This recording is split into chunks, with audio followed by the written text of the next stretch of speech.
The burn scars on this hand go down to the bone.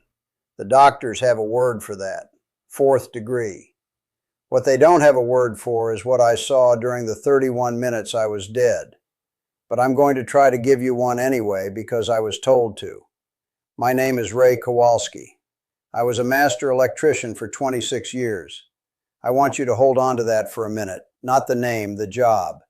Because the job matters for what I'm about to tell you. It matters more than I understood when I was living it. It was a Monday morning in September 14th, 2021. I'd been up since 4:30, which was normal for me. Black coffee, quiet house, Denise still sleeping. I had a job that day at a switching substation outside Crawfordsville, Indiana. Routine maintenance on a 138 kilovolt disconnect switch. I had worked this class of equipment hundreds of times. I knew the isolation procedure the way I know my own handwriting. I had been to this particular substation before. I knew which panel the isolation tags were on. I knew the layout in the dark. I drove 40 minutes with the radio off. I was thinking about a quote I had to get in by Thursday for a commercial job in Indianapolis. I was thinking about whether my younger son was going to call that week. I was not thinking about dying. There was absolutely nothing about that morning that said, "This is the last morning you will spend as the person you currently are." I suited up outside the enclosure. I verified my PPE. I checked the isolation tags. One of them was mislabeled. I know that now. I learned it from the OSHA report filed afterward. A mislabeled tag and an unexpected remote switching command sent from a control room 40 miles away. That is the whole mechanical explanation. That is what the paperwork says. 2 small failures in a large system. The kind of failure that the system designers called statistically negligible. At 10:47 in the morning, 138,000 volts passed through my body. Entry through the left hand, exit through the right forearm and the left foot. The arc flash was blue-white and hotter than anything I have a reference point for, and I have worked around some of the most powerful electrical equipment in the Midwest. It was instantaneous. There was no pain in the way you'd imagine pain. There was something closer to erasure. One moment I was standing inside that enclosure with my hand on a disconnect switch. The next moment I was not standing anywhere at all. My apprentice, Danny Lohr, 24 years old, second year on the job, found me on the floor of that enclosure 22 minutes later. He called 911. He started CPR alone and kept it going for 9 minutes before the ambulance arrived. I was declared dead on scene. The paramedic who made the call to continue resuscitation past the standard protocol was a woman named Carla Hutchins. She told Danny afterward that she had a feeling she couldn't explain. 9 shocks from a defibrillator. 31 minutes of total cardiac arrest. And then something that the attending physician at the ER later described to me privately as having no clinical explanation. I came back. No neurological deficit, no cognitive impairment. My pacemaker was implanted 3 weeks later. The burn scars on this hand and forearm are permanent. Those are the facts as the medical record shows them. I can give you the case number. I can give you names. Everything I am about to tell you is attached to a paper trail that exists in the physical world. But the paper trail doesn't cover what happened during those 31 minutes. That part I am the only record of. And for 3 years I kept it to myself because I did not know how to say it. Because I am not a man who talks about visions. Because I spent 26 years believing in what I could measure, and what I saw on the other side of that arc flash cannot be measured by anything I know how to use. I'm saying it now because I have run out of justifications for staying quiet, and because I was told, while I was over there, that there would come a moment when I would know it was time. I felt that moment in my chest in early 2025, watching a utility executive testify before Congress that the American grid was, and I am quoting him, resilient and redundant. I sat in my living room in Indiana and felt something shift in my sternum like a circuit closing. That was the moment. This is what follows from it.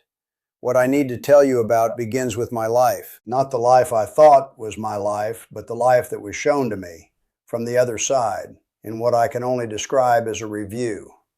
I have heard people use that word life review, and I always pictured something like a film, a highlight reel. That is not what this was.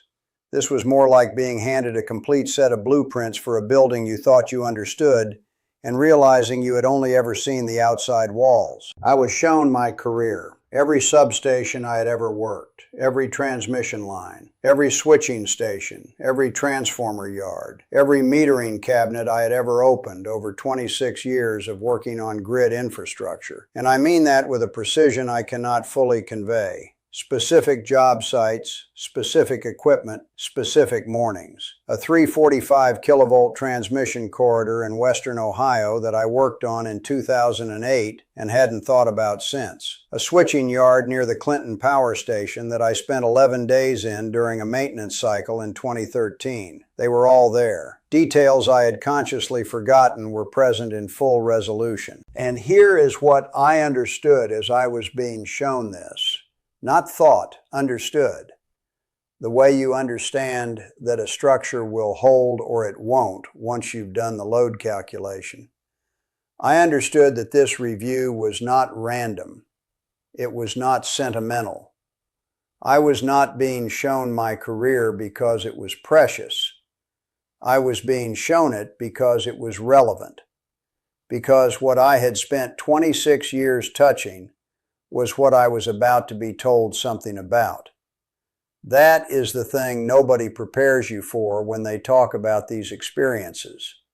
It is not abstract. It is not vague. There is a reason that specific person is shown those specific things. My career was the language being used to speak to me, because I would understand it, because I could not dismiss it. Because when a man who has spent a quarter century working transmission infrastructure is shown what happens to that infrastructure, he is not hearing a rumor. He is reading a schematic. What I was shown next, I have spent 4 years trying to find the right words for. I am going to tell you what I saw, and I am going to be as exact as I can be. I am not going to perform certainty I don't have. And I am not going to perform doubt I also don't have. I know what I saw. I was shown the continental United States from above, and I want you to understand what above means in a context where you no longer have a body. It is not altitude, it is not distance, it is more like clarity, like being able to see the whole system at once the way you can see a circuit diagram spread on a table. And what I saw was the power grid. Not a map of it, the thing itself, the flow of current through the transmission lines, the load at each node, the status of every major substation in the interconnected eastern grid. I recognized it the way I recognized my own hands. This is the system I had worked inside. This is the system I had spent my career touching. And then I watched it fail. Not all at once. That is not how cascade failures work. And whatever I was being shown, it was technically accurate. It began in 3 regions simultaneously. I am not going to name the regions on camera because I was told not to, and I will explain that in a moment. But the pattern I watched was what engineers call an N-3 contingency. The simultaneous loss of 3 critical transmission nodes in different parts of the interconnected grid. Each loss triggering automatic protective relay operations in adjacent nodes, each of those triggering the next, the whole eastern interconnect cascading into a blackout inside of 4 hours. I watched it happen in what felt like real time. I watched cities I recognized go dark in sequence. I watched the map of the eastern United States go from lit to unlit the way a fuse blows. Not a single moment, a chain. And what I understood in that moment was not just what I was watching. I understood that I was watching something that had a date attached to it, a specific month, not a year without a month, a month. I will give you that month before this video ends. I need you to hear everything else first because the month without the context is just a number, and a number without the weight of what I was shown is just a reason to scroll past. What stayed with me more than the visual more than the dark map, more than the cascade pattern I recognize from my own professional knowledge of exactly how this system fails, was what I understood about the people in those dark areas. This is the part that has not left me for a single day in 4 years. I was not shown statistics. I was not shown a number. I was shown people. Ordinary people in ordinary houses in cities along the eastern seaboard and the Midwest. And what I understood about them was that they were not ready. Not in a dramatic movie disaster way, in the most practical, specific, mundane way possible. They had not thought about water. They had not thought about what happens when the refrigerator stops. They had not thought about medications that require refrigeration. They had not thought about the fact that most modern gasoline pumps are electric. They had not thought because there is a particular kind of thinking that only gets done when someone forces you to do it. And nobody had forced them. I want you to picture something right now while we are talking. It is an ordinary Tuesday morning. Your coffee maker is on. Your phone is at 9% battery and you have been meaning to charge it since yesterday. The lights go out. The coffee maker stops in the middle of the cycle. Your phone dies. You go to the garage to get in the car and you remember now that the garage door opener is electric and you haven't used the manual release since you moved in. Picture that morning. Now picture the third morning of that morning, the fourth, the seventh. That is what I was shown. Not the moment the lights go out, the week after, and the week after that. That is what I came back carrying, that specific weight. Not the vision of darkness, the vision of people who had been given time to prepare and had spent that time assuming the lights would come back on. I need to tell you about the presence, because without it, the rest of what I am saying is just a story about a bad work accident and a strange dream. And I don't believe it is that. I haven't believed it was that since the morning I woke up in the cardiac unit and realized with a clarity that frightened me that every detail I had seen was still there, intact, organized, not fading the way dreams fade, staying the way technical knowledge stays. The presence is the hardest part to describe to someone who wasn't there, and I want to be honest with you about my limitations here. I am not a preacher. I grew up Catholic, drifted away at 19, and spent the next 30 years as what you could charitably call a functional atheist. I believed in volts and amperes. I believed in load calculations and failure margins. The idea of a personal God who intervenes in human affairs struck me as, at best, wishful thinking. I am telling you this so you understand what it means for me to say there was something there. Something that was not neutral, something that was not indifferent to what I was being shown or to the fact that I was being shown it. I am not going to tell you it looked like a man in robes. I am not going to give you an image that you have seen before, because what I experienced did not look like anything I had seen before. What I can tell you is that there was an intelligence present that was so far beyond anything I have a reference point for that the word intelligence feels inadequate. And what that presence communicated to me, not in words, not in a voice, in something closer to the way you understand the load capacity of a structure just by looking at it, if you've done this long enough, was that what I was being shown was not inevitable the way a physical law is inevitable. It was a warning. It carried a condition. The condition was not complicated. It was not mystical. It was, people need to know. People need to be given the chance to prepare. That is the condition. Not a political action, not a campaign, not a movement, just the information reaching people who would hear it and do something with it. That is what I was being asked to carry back. And here is what I still wrestle with 4 years later. I tried the official channels. I know people in this industry. I called my state's Utility Regulatory Commission. I wrote a letter to my congressman's office.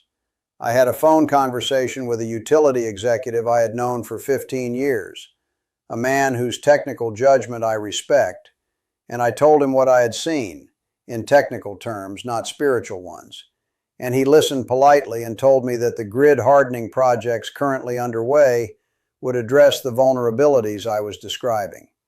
I sat on the phone and felt the specific loneliness of knowing something that the people with the authority to act on it have decided not to hear. That is a particular kind of weight. I want you to understand that I did not come to you first. I came to you after everything else did not work. This is the last option, not the first. And I am here because I was told that the people who needed to hear this were not in regulatory offices. They were in living rooms. They were watching their phones. They were you. I want to stop for a moment. I need you to actually hear what I am about to say. The month I was shown is not a metaphor. It is not a season or a general window. It is a month. I was standing in that impossible vantage point above the eastern grid, and I was shown the specific month in which the cascade failure begins. I was not shown the cause in detail. I was not shown a specific date within the month. I was shown the month, I was shown the season, and I was shown, with a certainty that I cannot reproduce in language, but that is not dimmed by a single degree in 4 years, that what sets this failure in motion is human, not a solar flare, not an ice storm, human hands, a deliberate action at the level of the transmission infrastructure, something that the system was never designed to defend against because the people who designed it did not consider it a realistic threat. The month is July. I am telling you July. I need you to write that down somewhere. Not in a note you will close and forget.